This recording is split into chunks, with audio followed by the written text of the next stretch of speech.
today with Liam's 4-month update, and I was watching other people's updates and I kind of realized that, he's only technically lived like a full 3 months and he's just his 4th month, so is it technically his 3-month update or his 4-month update?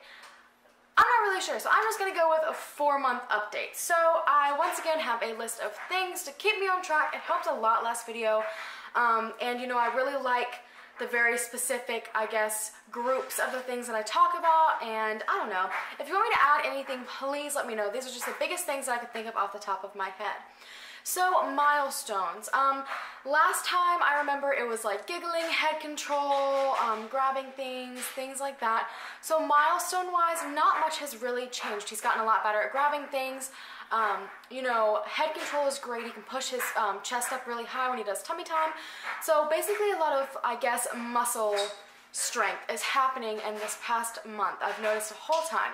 Another thing that I've really also noticed milestone-wise is that he's almost going to start sitting up by himself, and that's really early. Raylan didn't do it until about 6 or 7 months, but he is so incredibly good at it already, and he also, when he does that, he's realizing he can reach out and grab toys, which is another thing that she didn't realize for a really long time. So I feel like everything milestone-wise is happening really, really fast for him. So next is breastfeeding. Breastfeeding is still going very, very well. He's not really, I guess, lengthening out the periods of time between the times that he breastfeeds. He's still pretty much going every 3 to 4 hours.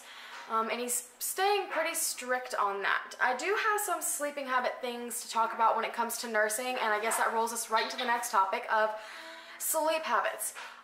4-month sleep regression is like the only thing that I can say. This child's sleep habits have turned disastrous, and I don't want to say that like knock on wood, I'm sitting on a wood table, because I don't know, I don't want it to get any worse, and he did so good. So I guess I'll start from the beginning. There is such thing as a 4-month sleep regression, and then there's like a 6-month and an 8-month and a 12-month, and it just goes on, and essentially your child's just never gonna sleep.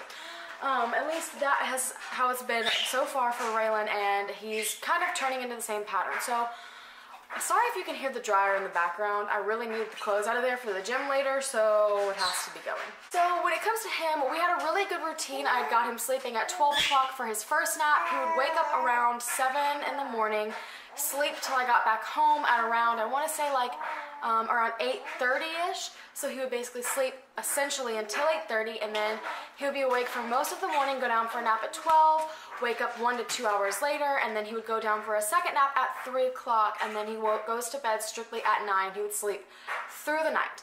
So that has totally changed. I feel like as soon as I got him a really great schedule for naps during the day and sleeping at night, it all just kind of blew away with the wind.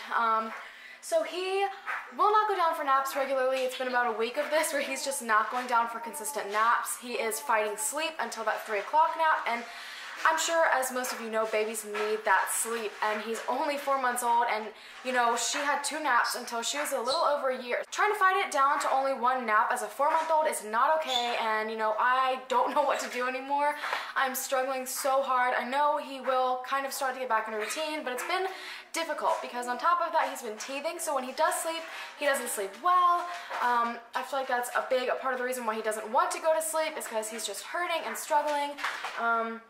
And another thing is he is not sleeping through the night at all anymore. I put him down at 9 still, and he usually wakes up, I don't know, it kind of depends. He usually wakes up 2 to 3 times now a night. Sometimes he wakes up at 12 or between 12 and 2. Sometimes he doesn't wake up at all until 3. He usually always wakes up around 4 or 5 now, and then he wakes up a little bit before he normally would in the morning and just stays awake. So I have no idea what's going on with his sleep habits. I haven't veered off of his schedule. I think it's really just developmental things happening in his brain, and he's just, I don't know, I think he's just really chaotic in his brain right now, and he's trying to figure new things out and all these new senses that he's like discovering, and I think it's just really hard for him to sleep because it's almost like overstimulation, I want to say. So things he loves, he still loves bubble baths, like hands down. He loves bath time. He thinks it's great. Another new thing that he loves is he loves to play. He's starting to get really into toys. Once again, Raylan was never into toys, literally ever. He is like the exact opposite. You know, everything she's playing with now, he wants blocks. He wants her big toys, he loves light up toys, he loves like little tiny stuffed animals, he loves little rattles, like he wants to play with toys, he loves them. We try to always have something with him at all times that he can play with because he literally like could be entertained for hours with toys. So another thing he's really loving is his bumbo seat. A couple of vlogs back we tried it and he was still too small. But now he can sit in his bumbo seat for about 15 minutes before he starts to get irritated. And he likes it because I'm not holding him, so he feels independent.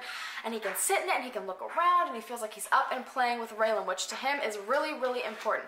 He is tired of being small. He is tired of not being able to do things. So that gives him that little bit of freedom to exercise, like, I guess, like holding his head up and reaching for things and being in control of his own body, which I think is absolutely awesome. So another thing he's starting to really enjoy is his carrier. And he's never really hated it, so I will say that, but you know, I have the Ergo carrier, I've talked about it in a bunch of my videos, and he absolutely loves this thing. Like, he is so in love with it now because he can be in there without his newborn little insert, and he can also be in there regularly without his legs being all crunched up from him being too small. He loves this thing. Like, he absolutely loves it. I put him in it in the grocery store now whenever we go to Target, if we're just running out somewhere, or if I'm around the house, and he gets, once again, it's kind of like the bumbo seat. He gets to look around and see things, and you know, he really likes still being close to me, but knowing I'm not necessarily holding him. So those are pretty much the big things that he loves right now. On to things he hates, and this is a very, very short list, and it's actually continued from my last list. He hates car seats, car rides, cars in general, looking at a car, the word car. He can't stand it. If you are a mom out there who ever dealt with a kid who does not like being in a car seat, please, please, I'm literally begging you to give me some advice because I don't know what to do anymore. He hates it. I give him his pacifier, he has a toy, I get a special blanket, I get his favorite stuffed animal. Nothing works. He screams, and he screams, and he screams, and he screams. And I'm patient. I'm a patient person. I'm a patient mother, but there are times when I'm just so tested that I want to scream at like the absolute top of my lungs. You know, Raylan was great in the car. That's still to this day her favorite place to be. He is, once again, the polar opposite, and I don't know how to deal with it because I don't have any experience with it. And you know, it's not just, oh, like he gets in the car and he whines a little bit. Like yesterday, for example, we were coming home, Powell worked really, really late, and he threw up. He was crying so hard. He screamed, threw up, and choked because he hates the car that much. And I am just so lost at what to do, and it makes me feel horrible. And he doesn't ever cry. He doesn't ever scream. So when he is screaming like that, you know just something is so wrong. And you know, I understand. You know, I've been told before that you can move them up to a bigger car seat, like a convertible car seat, but he's still, you know, when we go places, I still keep him in that a lot, and he's not quite big enough to just go in the stroller, so I'm not quite ready for that transition yet. You know, the whole entire reason we got an infant car seat first instead of just going right into a convertible is because she slept so much in her car seat when we had her in the car that when we transferred her, we wanted her to stay asleep and she was able to be in her car seat. He is the exact opposite. He does not sleep in the car. He will not sleep in his car seat. And the second that car seat's moved out of the car, he wants out. He just genuinely hates the car, and he genuinely hates being strapped in. He's a very active, very like crazy child, and any sort of like restricted movement freaks him out, which, you know, as someone who doesn't like that either, I completely understand. You know, I don't know, and I don't know how much he weighs right now. They have his appointments really messed up to where I don't go until like the middle of like his month. So he'll go to his appointment somewhere between his 4th and 5th month. I'm pretty sure it's in like 2 weeks or so, right before Raylan's birthday, which is literally right before he turns 5 months, and I don't really like that. I'm not a huge fan of the pediatrician we're at right now, but you know, because we do want to move, I don't want to switch anything right now because I don't want to go through all that hassle when I'm just going to have to switch it again to wherever we move. So I don't really know. You know, right now he's good to go. It's good for now. The doctors are okay, but so I'm not going to know any of that information until the next time, so I feel bad because it's been 2 vlogs or 2 of these updates now that I haven't known a lot of his stats, which I guess it doesn't really matter because I'm sure you're all not like, how much does he weigh? But you know, I don't know. But when it comes to sizing, he is now in about 3 to 6 month onesies and 3 month shirts, and he can fit into some 3 to 6 months. He's completely out of newborn, and he's out of most 0 to 3 month shirts and onesies. However, pants are still a huge problem, and when I was pregnant with him, they did tell us that his legs and his arms weren't quite growing at the rate that they should have. They were They said that they would have been concerned with like dwarfism or something like that had it been earlier in the pregnancy, but because it was later on, they think it had to do with my high-risk pregnancy and that was it. But he does have really, really tiny legs and he's got really, really tiny arms, so he's really not proportionate. So he's got a really long torso and then he just has really tiny little legs and a really tiny waist, so it's hard for me to get any pants that fit him. He still doesn't fit into any of his newborn pants, like the sweat pant type thing, like the pajama pants he can fit into.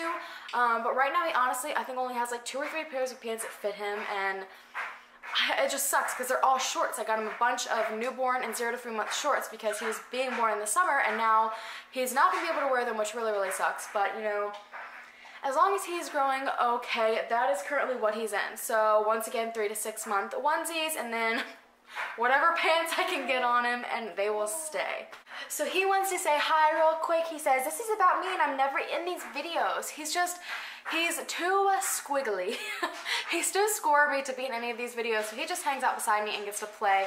But I thought I would let him say a big hello to everybody. Oh, and another thing is he's getting tons of hair. And you probably can't see it because it's really, really light. But he went from being bald at 2 months to now he has got a ton of hair. And it is long and it is so soft. And I can't tell if it's blonde or like a strawberry blonde. It looks really red in sunlight. So, I don't know. I guess, excuse you. I guess time will tell. But thank you guys so much for watching this. Don't forget to check out our vlog channel. The link will be down below. We're starting to vlog a lot more often, and if you have any suggestions of videos that you want to see, I have a couple of ideas that I've brainstormed over the past couple of weeks. I have a couple of collab videos that I want to do if you are another mommy YouTuber and you want to collab with me. And other than that, all of our other social media sites are listed down below as well, and that's where I post usually when a video is going to be going up. I post Q&As and everything like that on those, so you'll probably see me a lot more active on there. Thank you guys so much for watching. Bye!